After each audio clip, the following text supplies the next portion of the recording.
Father John സഭയിൽ നിന്നും മുടക്കപ്പെട്ടവനായ ഒരു ഫാദർ ആണെങ്കിലും നാട്ടുകാർ ഇപ്പോഴും അദ്ദേഹത്തെ ഫാദർ എന്നു തന്നെയാണ് വിളിക്കുന്നത്. നാച്ചി മുത്തുകൗണ്ടറുടെ മുത്തുകാപ്പട്ടി ഗ്രാമത്തിനു സമീപമായി കാർപെന്ററി പഠിപ്പിക്കുന്ന ഒരു സ്ഥാപനത്തിനു പുറമെ മറ്റു പല വിദ്യാഭ്യാസ സ്ഥാപനങ്ങളും അദ്ദേഹം നടത്തുന്നുണ്ട്. ഞാനും അദ്ദേഹത്തെ പോലെ ഒരു നായാട്ടുകാരനായതിനാൽ നേരത്തെ തന്നെ ഞങ്ങൾ പരിചിതരാണ്. ആളേച്ചു വിളിപ്പിച്ചതനുസരിച്ചാണ് ഞാൻ അച്ഛനെ കാണാൻ എത്തിയിരിക്കുന്നത്. കഥയെഴുത്തൊക്കെ എത്രടം വരെയായി? അച്ഛൻ കുശലാന്വേഷണങ്ങളോടെ തുടക്കമിട്ടു. നാച്ചി മുത്തുകൗണ്ടറും ജ്യേഷ്ഠ സഹോദരനും തമ്മിലുണ്ടായ ശണ്ഠയും അതേ തുടർന്ന് സഹോദരനെ വെട്ടി പരിക്കേൽപ്പിച്ച കൗണ്ടർ പോലീസ് റിമാൻഡിലായ കഥയുമെല്ലാം അച്ഛന് അറിയാവുന്നതാണ്. ഫിലിം പ്രോജക്റ്റ് നടക്കാൻ സാധ്യതയില്ലാത്തതിനാൽ ഞാൻ മദ്രാസിലേക്ക് മടങ്ങിപ്പോകാൻ ആലോചിക്കുന്ന വിവരം തെല്ലൊരു നിരാശയോടെ അച്ഛനെ അറിയിച്ചു. ദാസിനു എന്നോടൊപ്പം ഗുജറാത്ത് വരെ പോരാൻ കഴിയുമോ? എന്റെ കൂടെ വന്ന് എനിക്കൊരു കമ്പനി തരാൻ പറ്റുമോ? അച്ഛൻ ചോദിച്ചു. ഞാൻ മറുപടി പറയുന്നതിനു മുൻപ് തന്നെ അച്ഛൻ യാത്രാപരിപാടികൾ വിശദീകരിച്ചു. യാത്ര നമ്മുടെ ജീപ്പിൽ തന്നെ. മാറി മാറി ഡ്രൈവ് ചെയ്യാം. ഒരാഴ്ചക്കുള്ളിൽ മടങ്ങിയെത്താം. എന്തിനാണ് പോകുന്നതെന്ന് ഞാൻ ചോദിച്ചില്ല. അച്ഛന്റെ കൂടെയുള്ള യാത്ര രസകരമായിരിക്കുമെന്ന് അറിയാവുന്നതിനാൽ ഞാൻ സമ്മതിച്ചു. ഞങ്ങളുടെ ഡ്രസ്സുകളും ഭക്ഷണ സാധനങ്ങളും കൂടാതെ ഒരു 500 എക്സ്പ്രസ് റൈഫിളും മറ്റൊരു 404 ടെലിസ്കോപ്പിക് റൈഫിളും അച്ഛൻ ഭദ്രമായി വണ്ടിയിൽ വയ്ക്കുന്നത് ഞാൻ ശ്രദ്ധിച്ചു. പോകുന്ന വഴിയിൽ ഹിന്ദു പത്രത്തിൽ വന്ന ഒരു പരസ്യം അച്ഛൻ എന്നെ കാണിച്ചു. ഗുജറാത്ത് ഫോറസ്റ്റ് ഡിപ്പാർട്ട്മെന്റ് വക ഒരു പരസ്യമായിരുന്നു അത്. അക്രമകാരിയായ ഒരു കാട്ടാനയെ വെടിവെച്ചു വീഴ്ത്താൻ പരിചയസമ്പന്നരായ നായാട്ടുകാരെ ക്ഷണിച്ചുകൊണ്ടുള്ള ഒരു പത്രപരസ്യമായിരുന്നു അത്. കൊമ്പനെ വെടിവെച്ചു വീഴ്ത്തുന്ന ധീരന് കാട്ടാനയുടെ ഒരു കൊമ്പ് പാരിതോഷികമായി പ്രഖ്യാപിച്ചിരിക്കുകയാണ്. എനിക്ക് യാത്രയുടെ ഉദ്ദേശം ഏറെക്കുറെ പിടികിട്ടി. ഞാൻ എന്റെ മൃഗയാവിനോദം നിർത്തിയതിന്റെ സാഹചര്യം അച്ഛന് വിശദീകരിച്ചു കൊടുത്തു. മാത്രമല്ല, ആനയെ വെടിവെച്ച മുൻപരിചയവും എനിക്കില്ല. എന്റെ താൽപര്യമില്ലായ്മ ഗ്രഹിച്ചിട്ടെന്നവണ്ണം അച്ഛൻ എനിക്ക് ചില മോട്ടിവേഷൻ ക്ലാസുകൾ തന്നു തുടങ്ങി. യുദ്ധരംഗത്ത് തളർന്നു നിന്ന അർജുനനു ഭഗവാൻ കൃഷ്ണൻ നൽകിയ ഗീതോപദേശ തത്വങ്ങളെക്കുറിച്ച് സൂചിപ്പിച്ചുകൊണ്ടാണ് അച്ഛൻ തുടക്കമിട്ടത്. ബൈബിൾ മാത്രമല്ല, മഹാഭാരതവും രാമായണവുമൊക്കെ കത്തനാർ വായിച്ചിട്ടുണ്ടെന്ന് മനസ്സിലായി. പക്ഷേ കുരുക്ഷേത്രത്തിൽ നടന്ന യുദ്ധം മനുഷ്യരും തമ്മിലായിരുന്നുവെന്നും ഒരു സാധു മൃഗത്തിനെതിരെ മനുഷ്യൻ നടത്തുന്ന അന്യായമായ ആക്രമണമായിരുന്നില്ല അതെന്നും ഞാൻ പറയാൻ ഭാവിച്ചെങ്കിലും പറഞ്ഞില്ല. അച്ഛൻ രാമായണത്തിലേക്ക് കടന്നു. രാമനും രാവണനും തമ്മിൽ നടന്ന നേർക്കുനേർ യുദ്ധത്തെ ധർമ്മയുദ്ധമെന്നു വിളിക്കാം. എന്നാൽ ബാലിയെ കൊല്ലാനായി രാമൻ ഉപയോഗിച്ചത് ഒളിയമ്പാണ്. അതു തെറ്റാണ്, അധർമ്മമാണ്. അത്തരമൊരു തെറ്റു മൃഗങ്ങൾക്കെതിരെ പോലും പ്രയോഗിക്കാൻ പാടില്ല. ഞങ്ങൾ ഒരു പുഴയുടെ സമീപം എത്തിച്ചേർന്നു. അച്ഛൻ വണ്ടി ആറ്റുതീരത്തേക്ക് ഒതുക്കി നിർത്തി. ഞങ്ങൾ പുഴയിലിറങ്ങി കുളിച്ചു. അച്ഛന്റെ ബ്രാൻഡിക്കുപ്പി തുറന്ന് അല്പാൽപ്പം മദ്യം ഉള്ളിലാക്കി. ഓരോ സിഗരറ്റ് കൂടി വലിച്ചു കഴിഞ്ഞപ്പോൾ നല്ല ഉന്മേഷമായി. അടുത്ത ഡ്രൈവിംഗ് ഊഴം എന്റേതാണ്. ഞാൻ ഡ്രൈവിംഗ് സീറ്റിൽ അമർന്നിരുന്ന് വണ്ടി മുന്നോട്ടെടുത്തു. അച്ഛന്റെ നായാട്ടു ഫിലോസഫി വിചിത്രമായി തോന്നി. പൊന്നൻ എന്നെ പഠിപ്പിച്ചിരിക്കുന്നത് മൃഗങ്ങളെ പതിയിരുന്നു വെടിവെക്കാനാണ്. അച്ഛന്റെ ഫിലോസഫി അനുസരിച്ച് ഒളിഞ്ഞിരിക്കാതെ നേർക്കുനേർ നിന്ന് വെടിവെക്കാൻ ഏതു മൃഗമാണ് നിന്നു തരിക. അല്പം ബ്രാൻഡി കൂടി ഉള്ളിൽ ചെന്നപ്പോൾ അച്ഛൻ കൂടുതൽ വാചാലനായി. കേട്ടോ ദാസ്, ഇവിടെ ഒരു മൃഗം മറ്റൊരു മൃഗത്തെ കൊന്നു തിന്നിട്ടാണ് വിശപ്പടക്കുന്നത്. അതു പാപമാണെന്ന് ആരെങ്കിലും പറയുമോ? ഇല്ല, ഒരിക്കലുമില്ല. അപ്പോൾ കൊല്ലുന്നത് പാപമല്ല. എന്തിനാണെങ്കിൽ? ഭക്ഷണത്തിനാണെങ്കിൽ. കാരണം അത് പ്രകൃതി നിയമമാണ്. മൃഗരാജനായ സിംഹം സ്വന്തം ഭക്ഷണത്തിനു വേണ്ടിയല്ലാതെ ഒരു മൃഗത്തെ പോലും കൊല്ലാറില്ല. അവൻ കൊല്ലുന്നതോ അവന്റെ ഇരയാകുന്ന മൃഗത്തിന് ഓടി രക്ഷപ്പെടാനുള്ള അവസരം കൂടി നൽകിക്കൊണ്ടാണ്. മനുഷ്യനും അവന്റെ ഭക്ഷണത്തിനായി മൃഗങ്ങളെ കൊല്ലാം. അതിനുള്ള അധികാരം ദൈവം മനുഷ്യനു നൽകിയിട്ടുണ്ട്. പക്ഷേ കൊല്ലുമ്പോൾ മൃഗരാജനായ സിംഹത്തിന്റെ മാതൃക പിന്തുടരണം.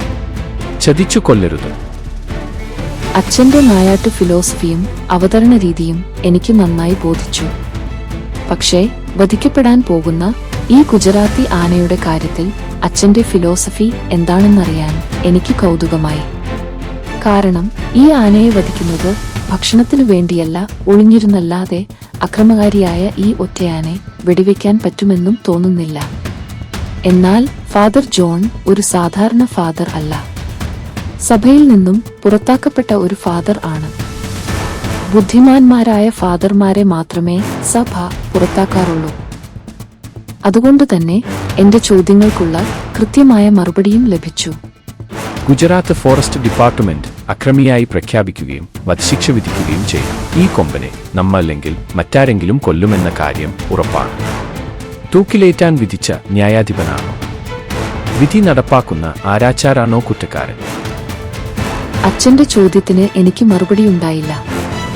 പതിയിരുന്നല്ലാതെ ആനയെ എങ്ങനെ വെടിവെക്കാൻ കഴിയുമെന്ന എന്റെ അടുത്ത ചോദ്യത്തിന് വെയിറ്റ് ആൻഡ് സീ എന്ന് മാത്രമായിരുന്നു അച്ഛന്റെ മറുപടി. ഞങ്ങൾ ഗുജറാത്തിലെത്തി. പരസ്യത്തിൽ പറഞ്ഞിരുന്ന പ്രകാരമുള്ള ഒരു കൊമ്പ് കൂടാതെ ആനയുടെ 4 കാലുകൾ കൂടി തനിക്ക് വേണമെന്ന് അച്ഛന്റെ ശാഠ്യത്തിനു മുന്നിൽ ഉദ്യോഗസ്ഥർ കീഴടങ്ങി. അതനുസരിച്ചുള്ള ഉടമ്പടിയിൽ ഇരു പാർട്ടികളും ഒപ്പുവെച്ചു. ആനയെ ദൂരെ നിന്ന് കാണിച്ചു തരുന്ന ഉത്തരവാദിത്വം മാത്രമേ ഫോറസ്റ്റ് ഗാർഡുകൾക്കുള്ളൂ. അഥവാ വേട്ടക്കാരനെ ആന കൊലപ്പെടുത്തുകയാണെങ്കിൽ ശവശരീരം നാട്ടിലെത്തിക്കുന്ന ഉത്തരവാദിത്വവും ഉദ്യോഗസ്ഥർക്കു തന്നെ. ആനയെക്കുറിച്ചുള്ള ഒരു വിവരവും ഉദ്യോഗസ്ഥന്മാർ മറച്ചുപിടിച്ചില്ല. ഇതിനു മുൻപ് പല തവണ വെടിയേറ്റിട്ടുള്ള കൊമ്പനാണ്. അതുകൊണ്ട് തന്നെ മനുഷ്യരോട് അടങ്ങാത്ത കലിയും വൈരാഗ്യവുമുള്ള ആനയാണ്. ഈ കൊമ്പന്റെ മുന്നിൽ പെട്ടുപോയ ഏതാനും ഫോറസ്റ്റ് ഗാർഡുകളെ ചവിട്ടിയും കുത്തിയും ഭീകരമായിട്ടാണ് അവൻ കൊലപ്പെടുത്തിയത്.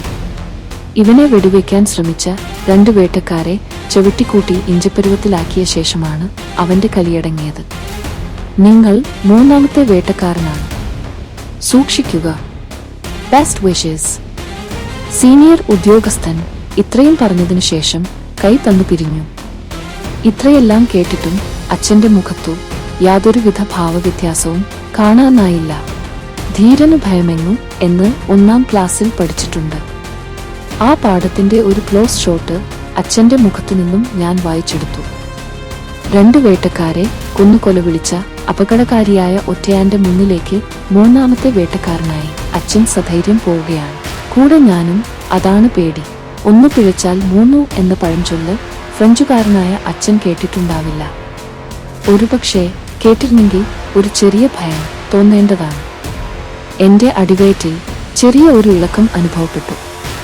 ശങ്കയും ആശങ്കയും രൂപപ്പെടുന്നത് മനുഷ്യന്റെ അടിവയറ്റിലാണെന്ന സത്യം ആദ്യമായി മനസ്സിലാക്കിയ സന്ദർഭമായിരുന്നു അത്. എന്നാൽ എന്റെ ശങ്ക പുറത്തു കാണിക്കാതെ ഞാൻ അവരോടൊപ്പം നടന്നു. ആനയുടെ നീക്കങ്ങൾ സദാ നിരീക്ഷിച്ചുകൊണ്ടിരുന്ന ഗാർഡുകൾക്കു അവൻ ഏതു ഭാഗത്തുണ്ടാകുമെന്നും ഏറെക്കുറെ നിശ്ചയമുണ്ടായിരുന്നു. ഒരു ചെറിയ അരുവിയുടെ സമീപത്തായി ചെവികൾ താളാത്മകമായി ആട്ടിയും തലകുലുക്കിയും മുളങ്കൂട്ടങ്ങൾക്കിടയിൽ അവൻ ഒറ്റക്കു നിൽക്കുന്നതു ഞങ്ങൾ ദൂരെ നിന്നു കണ്ടു. അവൻ മുളങ്കമ്പുകൾ നല്ല സ്റ്റൈലായി ഒടിച്ചൊടിച്ചു സ്വാദോടെ തിന്നുകയാണ്. അച്ഛൻ തന്റെ 500 എക്സ്പ്രസ് റൈഫിൾ പുറത്തെടുത്ത് ലോഡ് ചെയ്തു. 1ൽ കൂടുതൽ ബുള്ളറ്റ് നിറയ്ക്കാവുന്ന തോക്കിൽ അച്ഛൻ ഒരേയൊരു ബുള്ളറ്റ് മാത്രമാണ് നിറച്ചത്. വെടി കൃത്യമായി കൊണ്ടാൽ വേട്ടമൃഗം നിലത്ത് വീഴും. അഥവാ വെടി കൊണ്ടില്ലെങ്കിൽ വേട്ടമൃഗം വേട്ടക്കാരന്റെ കഥ കഴിക്കും. രക്ഷപ്പെടാനുള്ള സാധ്യത 2 പേർക്കും 50-50. അപകടകരമായ ആ സാഹചര്യത്തിലും അച്ഛൻ തന്റെ നായാട്ടു ഫിലോസഫിയിൽ നിന്നും കടുകിട പോലും വ്യതിചലിക്കാൻ തയ്യാറായില്ല. കാറ്റു അനുകൂലമാണെന്നു ബോധ്യമായതിനു ശേഷം മാത്രമാണ് ഞങ്ങൾ 2ആളും മുന്നോട്ടു നടന്നത്. അതല്ലെങ്കിൽ ആനയ്ക്ക് മനുഷ്യന്റെ ഗന്ധം കിട്ടുകയും അവൻ അക്രമത്തിന് തയ്യാറെടുക്കുകയും ചെയ്യും. ഉദ്ദേശം ആനയുടെ 100 അടി ദൂരത്തായി ഞങ്ങളെത്തി. എന്നെ അവിടെ സുരക്ഷിതമായി നിർത്തിയ ശേഷം അച്ഛൻ ഒറ്റയ്ക്ക് വീണ്ടും മുന്നോട്ടു നടന്നു. ഞാൻ ഒരു മരത്തിനു മറഞ്ഞു നിന്നുകൊണ്ട് റൈഫിളിന്റെ ഉന്നം ശരിയാക്കി എന്തിനും തയ്യാറായി നിന്നു. അച്ഛൻ ആനയുടെ തൊട്ടരികിൽ എത്തിക്കഴിഞ്ഞു. ആന തിരിഞ്ഞാൽ മുഖാമുഖം കാണുന്നത്രയും അടുത്തായി അച്ഛൻ പൊസിഷൻ ഉറപ്പിച്ചു നിന്നു. വേട്ടമൃഗത്തെ അറിയിച്ചു കൊല്ലുക എന്ന ഫിലോസഫി പാലിക്കാനായി അച്ഛൻ 2 പ്രാവശ്യം കൈയടിച്ചു. ഞൊടിയിടയിൽ തന്നെ തോക്കെടുത്ത് ഉന്നം റെഡിയാക്കി. ശബ്ദം കേട്ട ആന അച്ഛന് നേരെ വെട്ടിത്തിരിഞ്ഞു. വേട്ടമൃഗവും വേട്ടക്കാരനും മുഖാമുഖം കാണുന്ന അസുലഭ മുഹൂർത്തം. മനുഷ്യരോടുള്ള പക ഉള്ളിലൊതുക്കി നടക്കുന്ന ആ ഗജവീരച്ചുകൊണ്ടു അച്ഛനു നേരെ പാഞ്ഞെടുത്തു. അച്ഛന്റെ തോക്ക് ഗർജിച്ചു. തോക്കിലുണ്ടായിരുന്ന ഒരേയൊരു തിര ആനയുടെ മസ്തകത്തിൽ വലിയൊരു ദ്വാരം സൃഷ്ടിച്ചുകൊണ്ട് പാഞ്ഞുപോയി. പകയോടെ അച്ഛനു നേരെ കുതിച്ച ആന കൊമ്പുകുത്തി നിലത്തു വീണു. നിലത്തുകുത്തിയ കൊമ്പുകൾ മണ്ണിൽ ആഴ്ന്നിറങ്ങി കലപ്പ ഉഴുന്നതുപോലെ കുറെ ദൂരം മുന്നോട്ടു ചലിച്ചു. അച്ഛൻ നിൽക്കുന്നതിന് തൊട്ടുമുന്നേ വരെയുള്ള മണ്ണും ഇളകിത്തെറിച്ച് ഒരു ചാലുപോലെ രൂപപ്പെട്ടു. ആ ഗജവീരൻ അടിയറവ് പറഞ്ഞുകൊണ്ടു അച്ഛന്റെ മുന്നിൽ സാഷ്ടാംഗം കൊമ്പുകുത്തി വീണു. മസ്തകത്തിൽ നിന്നും ചീറ്റിത്തെറിച്ച രക്തം ചാലുകളായി രൂപപ്പെട്ടു തൊട്ടടുത്തുള്ള അരുവിയിലേക്കൊഴുകി. വെടിയൊച്ച കേട്ടയുടൻ ഫോറസ്റ്റ് ഗാർഡുകൾ സംഭവസ്ഥലത്തേക്ക് കുതിച്ചെത്തി. മസ്തകം തകർന്നു കൊമ്പു കുത്തിക്കിടക്കുന്ന ആന മരിച്ചതായി അവർക്ക് ബോധ്യപ്പെട്ടു. ധീരസാഹസികനായ അച്ഛനെ അവർ പ്രശംസ കൊണ്ടു മൂടി. ചെരിഞ്ഞ ആനയുടെയും അച്ഛന്റെയും ഒപ്പം നിന്നു അവർ ഫോട്ടോക്ക് പോസ് ചെയ്തു.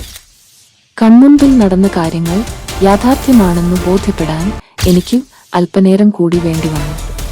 കരാറനുസരിച്ചുള്ള കാര്യങ്ങൾ പൂർത്തിയാക്കി ഞങ്ങൾ ജീവനോടെ നാട്ടിൽ തിരിച്ചെത്തി. കരിവീരന്റെ നീണ്ട കൊമ്പു അച്ഛന്റെ സ്വീകരണ മുറിയിലെ നിലക്കണ്ണാടിയുടെ ഫ്രെയിമായി രൂപാന്തരപ്പെട്ടു. ഗജവീരന്റെ 4 കാലുകൾ നഖങ്ങളോടൊപ്പം അച്ഛന്റെ കട്ടിൽ കാലുകളായും രൂപാന്തരപ്പെട്ടു കഴിഞ്ഞു.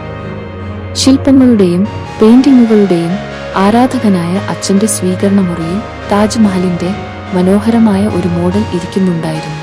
ആനക്കൊമ്പിനേക്കാളും മറ്റലങ്കാര വസ്തുക്കളെക്കാളും വെണ്ണക്കൽ ശില്പമായ താജ്മഹലിന്റെ മഹനീയ സൗന്ദര്യമാണ് എന്നെ ഏറെ ആകർഷിച്ചത്. Thank you for watching. Stay tuned for the next episode. Goodbye.